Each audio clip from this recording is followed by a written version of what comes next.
Alors bonjour à tous et à toutes. Je vais vous montrer ce que ça m'a été demandé là de vous faire un petit tuto sur les derniers sortes de sage là que j'ai réalisé sur les posts. Alors, hameçon de 10. Pourquoi hameçon de 10? Parce que pour tous vos montages, quand vous initiez à des nouveaux montages, je pense qu'il est pour certains, surtout ceux qui demandent une certaine élaboration, il est plus facile de commencer sur des hameçons un peu plus gros. Vous aurez tout le temps de revenir après sur du plus petit. Je pense que dans ce sens-là, c'est plus évident que dans l'autre. Là, je vais utiliser un fil de montage gris parce que j'aimerais finir avec une tête plutôt un peu claire. Bon, ça, c'est chacun fait comme il veut. Donc, on commence par mettre du fil comme d'habitude sur le long de la hampe pour éviter que le montage glisse.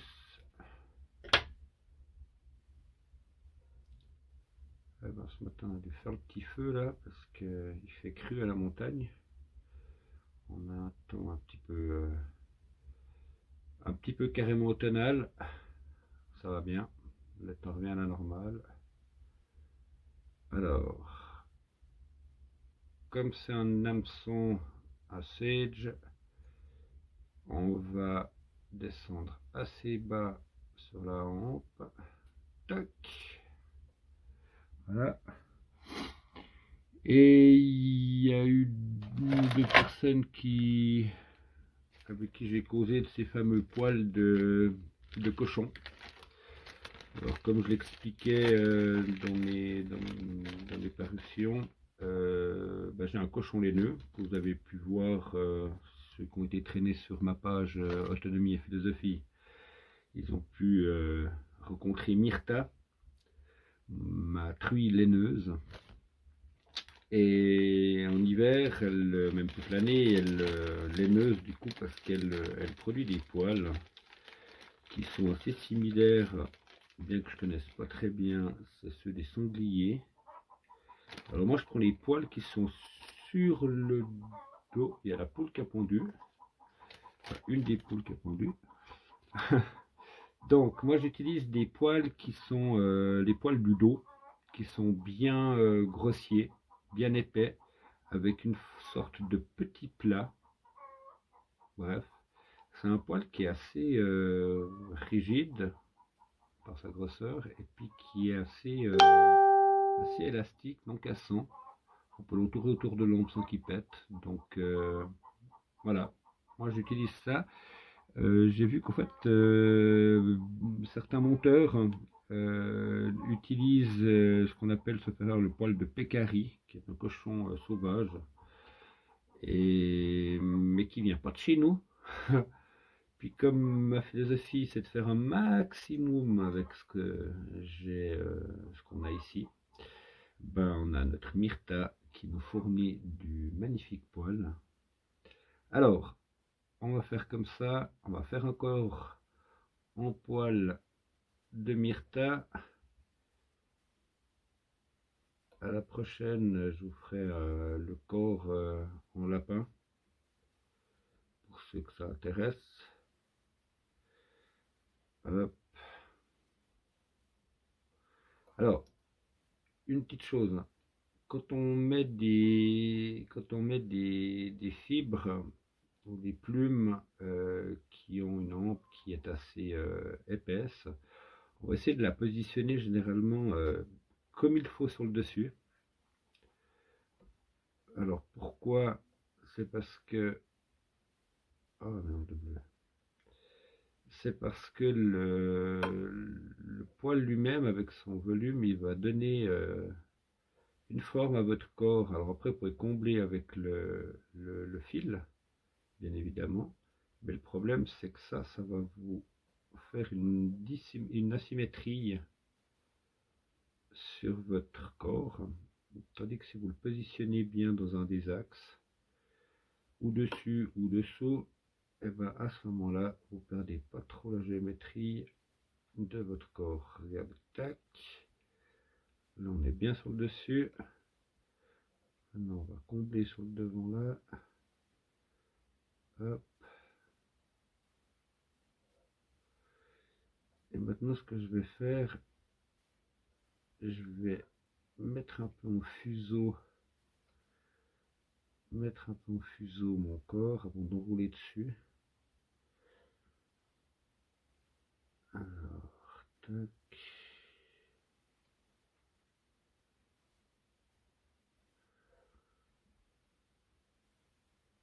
Travail de patience.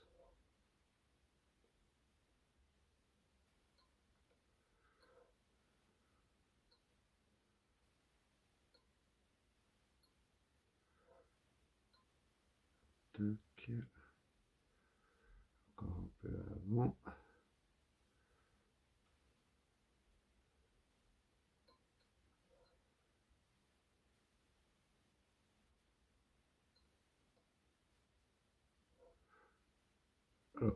Pour gagner, pour pas perdre trop de fil de montage quand vous devez faire des corps comme je suis en train de faire là, il y a des petites subtilités comme par exemple, vous fixez un brin de laine, la laine va vous faire un volume plus rapide, vous faites votre corps en laine et vous repassez du fil par-dessus, là ça vous fait économiser bien des longueurs de fil de montage.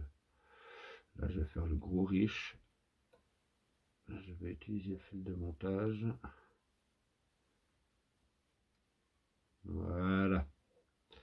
Alors, il faut pas trop arriver en fuseau devant, là on va s'arrêter, autrement le poil va glisser en avant sur les dernières spires.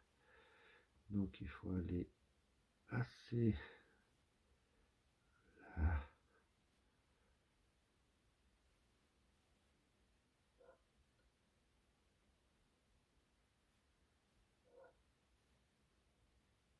Voilà. Là, je pense qu'on tient quelque chose. Alors maintenant je vais revenir un peu sur le corps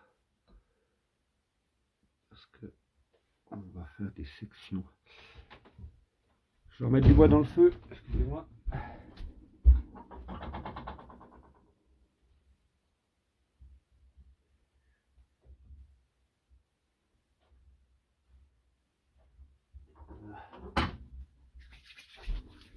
Comme je disais, il fait un peu creux. Là maintenant, je vais prendre mon poil. Ça, je mets ça à l'avant pour pas que ça me gêne. Alors il y en a qui ont des machins pour tenir dessus. Comme je l'avais expliqué, beaucoup de gens sont équipés aujourd'hui de comment dire, d'étaux qui sont équipés d'un système de rotation. Alors mon coco, viens voir par là.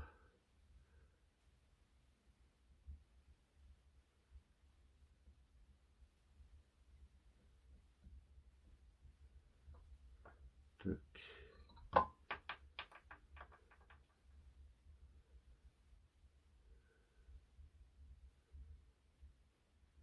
Le départ n'est pas évident parce que le poil est quand même pas mal épais. Tac.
arrêter ici.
On va dire celle-là là.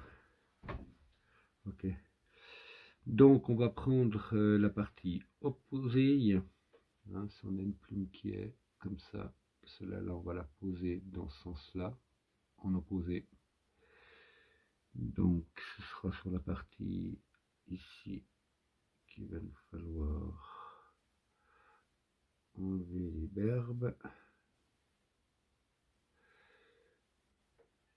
Mais je suis pas sûr de vouloir prendre encore celle-là là, hein. C'est terrible. Je crois que je vais prendre celle-là.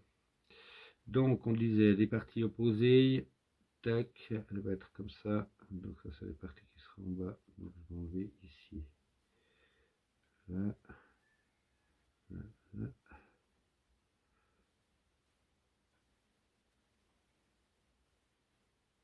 Voilà. Alors maintenant, on va commencer par la première. C'est toujours l'histoire de notre petit tube de stylo.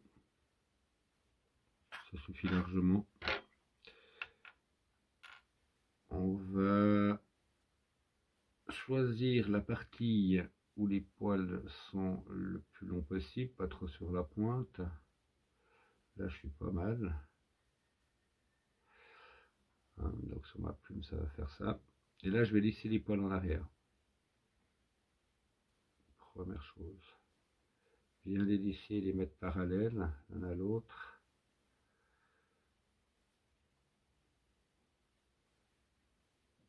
Voilà. Ce qu'on va faire là maintenant, c'est faire une cassure au niveau du nerf. Tac.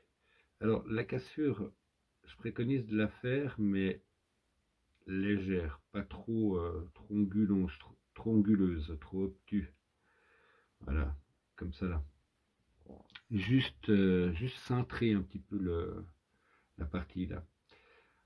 Bien sûr que ce qu'on appelle le rachis, hein, le centre de la plume, la grosseur du rachis va être un peu déterminant quant à sa souplesse, donc la forme que l'aile va prendre par la suite. Donc, ce que je vais faire aussi là, c'est faire passer.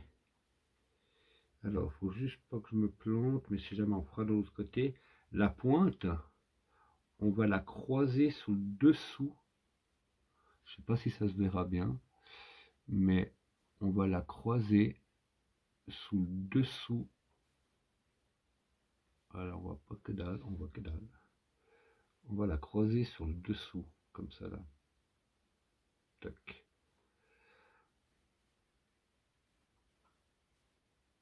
Et quand vous avez croisé comme ça, vous allez prendre votre petit tube, l'introduire dedans. Vas-y Jean-Claude.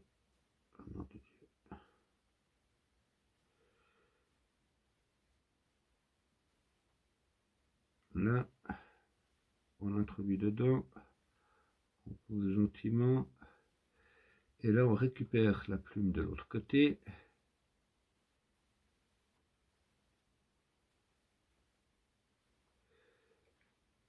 Et là, vous allez avoir une aile qui va se dessiner. Hop, hop, hop, hop, hop, hop, hop, hop, hop. Voilà. Alors, moi je vais la faire un tout petit peu plus longue, comme ça. C'est une aile qu'on va installer de la sorte là et une de l'autre côté. Alors ça, c'est l'opération un petit peu périlleuse au départ. Là, faites 2 tours au préalable avant de lâcher le tube.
À ce stade-là,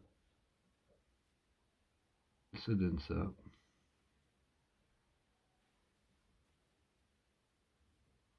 Voilà. 2 ailes qui couvrent bien le corps. Ensuite, on va y balancer un petit peu de patoune avec du poil de mouton, comme c'est mon habitude. Ce que vous pouvez faire quand vous venez de faire un montage un petit peu périlleux et que vous allez devoir continuer avec certaines autres choses, vous mettez une petite demi-clé ou deux pour pouvoir bloquer le travail. Ensuite, on va faire un petit twistage. On va pas en mettre beaucoup. On va essayer de positionner donc les antennes aussi dessus, ce qui va nous prendre encore un petit peu de place. Donc là,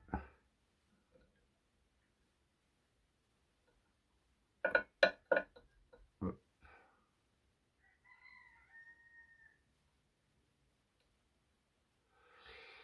essayer d'épargner un peu le...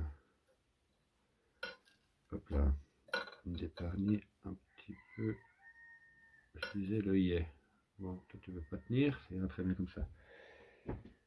Alors, un petit peu de colle de mouton.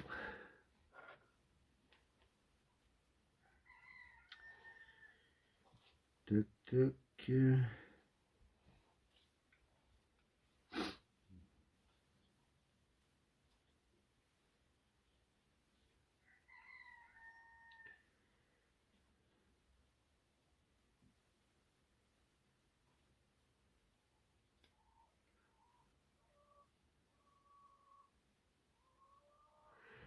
Là, je pense que ça devrait suffire largement. Hop. Alors, répartition du poil un peu sur la filasse.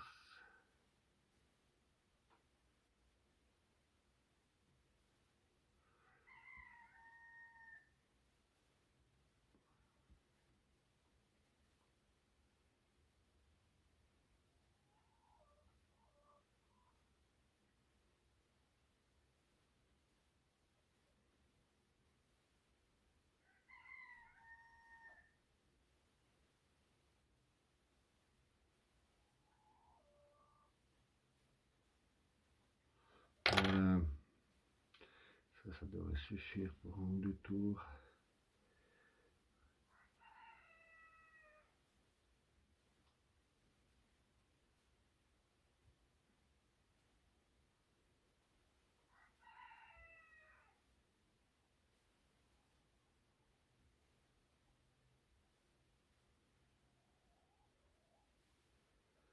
Ah ouais, ce qu'on va devoir préparer vite fait. On va prendre ça sur une autre.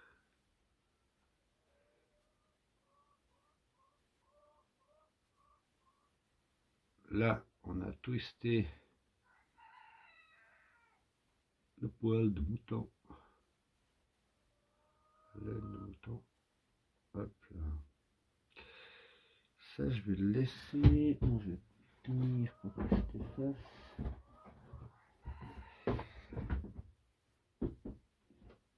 Il me faut attraper.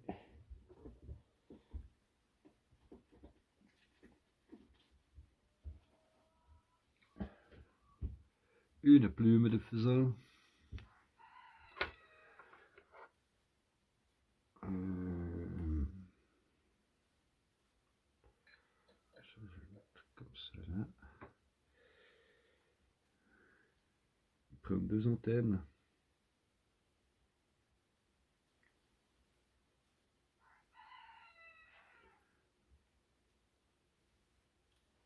Tac.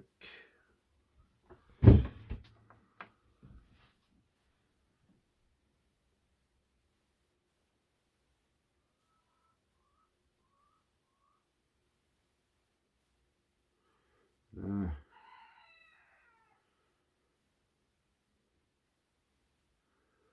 Alors, juste avant de rouler l'autre fil, on va placer nos deux antennes sur le dessus.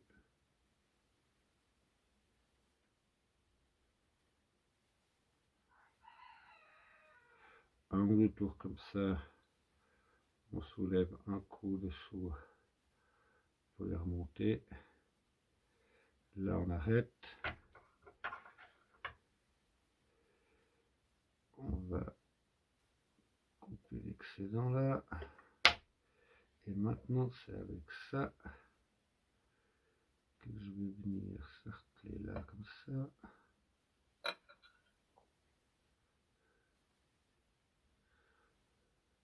Toujours tirer les petits poils en arrière.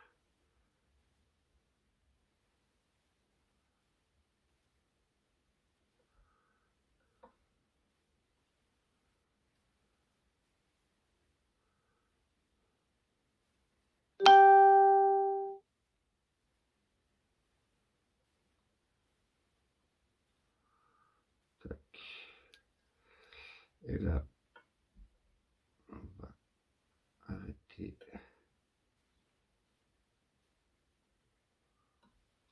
Là.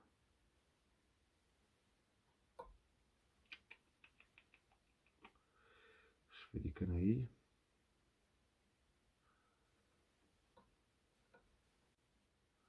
Je vais bien prendre la moitié des poils avec.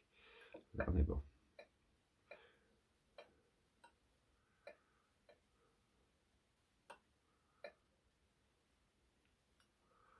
Ok. Là, je peux couper mon excédent. Stage, tac. Maintenant, on va tirer les poils en arrière comme on peut, sans trop charogner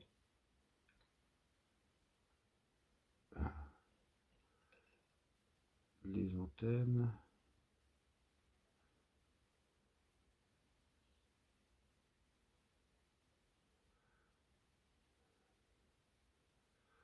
Là, maintenant,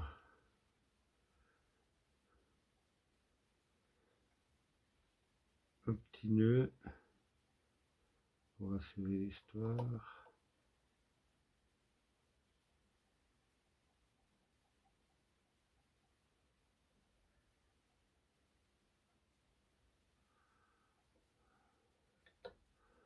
Là. Tac. Maintenant, ça on peut couper. Là, on va ranger notre petit mulch là. Après, ce qu'on va faire avant ça, on va prendre une petite épingle. Puis là, on va juste écarter comme il faut nos petites antennes.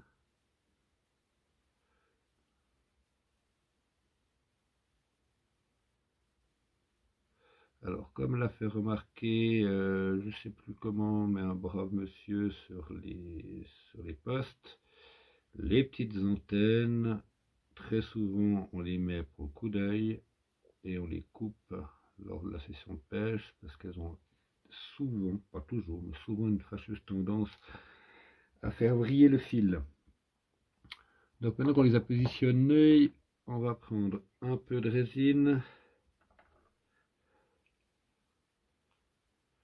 Là. Enfin, c'est pas de la résine, c'est de la laque, là, en l'occurrence, du vernis. Vernis à ongles. Vernis à ongles des filles à la maison. Et ça va nous bloquer. Je suis obligé de vous laisser, j'ai des rapaces qui tournent dehors. Je vais vite aller voir ça, à tout de suite. Donc voilà, j'avais des rapaces qui tournaient autour du chalet avec toute la volaille dehors. Donc, on a mis une petite goutte de résine pour pouvoir un petit peu de laque pour pouvoir que les antennes tiennent bien, pour que le nœud final tienne bien aussi. Je vais renverser ma mouche, remettre un tout petit peu de laque sur le dessous. Voilà.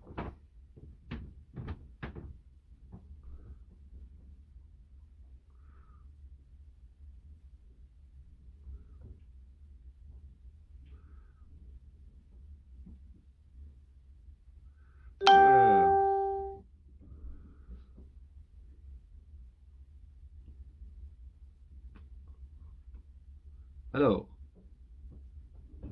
la question c'est, qu'est-ce que ça donne? Alors ça donne ça. Je vais prendre la petite pince à colle.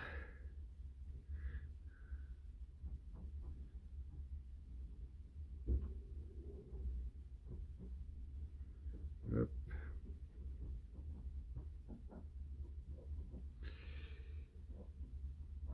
Et donc, voilà la petite bestiole.